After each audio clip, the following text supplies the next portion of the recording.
Shalom les amis. Combien de fois je vous ai dit qu'on était nos propres ennemis, qu'on était nos propres empêchements?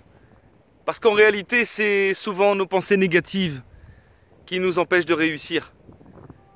La preuve avec cette histoire que j'ai entendue d'un ami ce matin qui m'a beaucoup touché.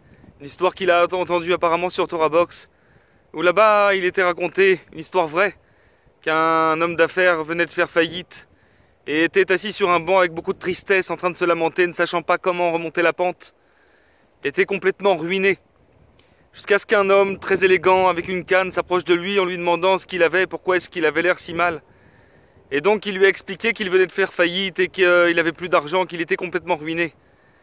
Cet homme âgé lui dit « Je suis Rockefeller » et il lui a signé un chèque d'1 million de dollars en lui disant qu'il pourrait l'utiliser ou non et que l'année prochaine, le même jour, à la même époque, il se trouverait à la même heure au même endroit et que s'il le voulait, il pourrait le rembourser.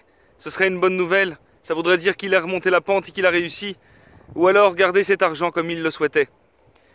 Cet homme n'en revenait pas, il a pris ce chèque. C'est une histoire vraie, j'insiste. Il a pris ce chèque et il est parti chez lui. Et il a réfléchi, il s'est dit maintenant que j'ai ce chèque d'1 million de dollars, alors je ne vais pas le dépenser.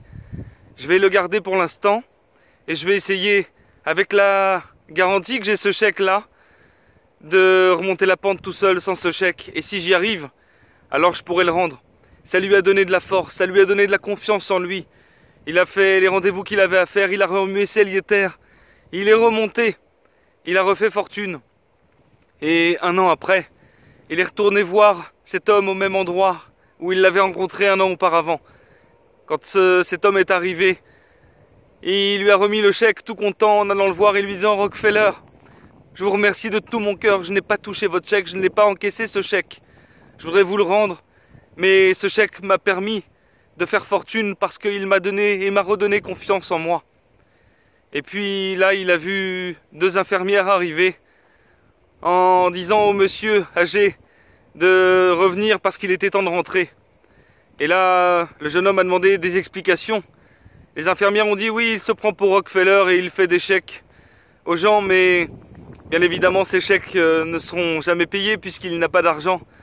Et il a des problèmes dus à son grand âge. Cet homme a été bouleversé bien évidemment. Il s'est rendu compte à quel point nos idées négatives, nos pensées qu'on ne peut pas y arriver, sont parasites en réalité dans nos vies.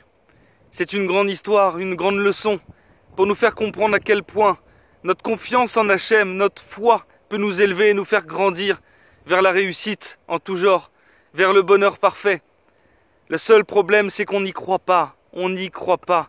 Mais si on croyait vraiment avec notre cœur de toutes nos forces, alors on pourrait véritablement être heureux constamment. Bonne journée les amis.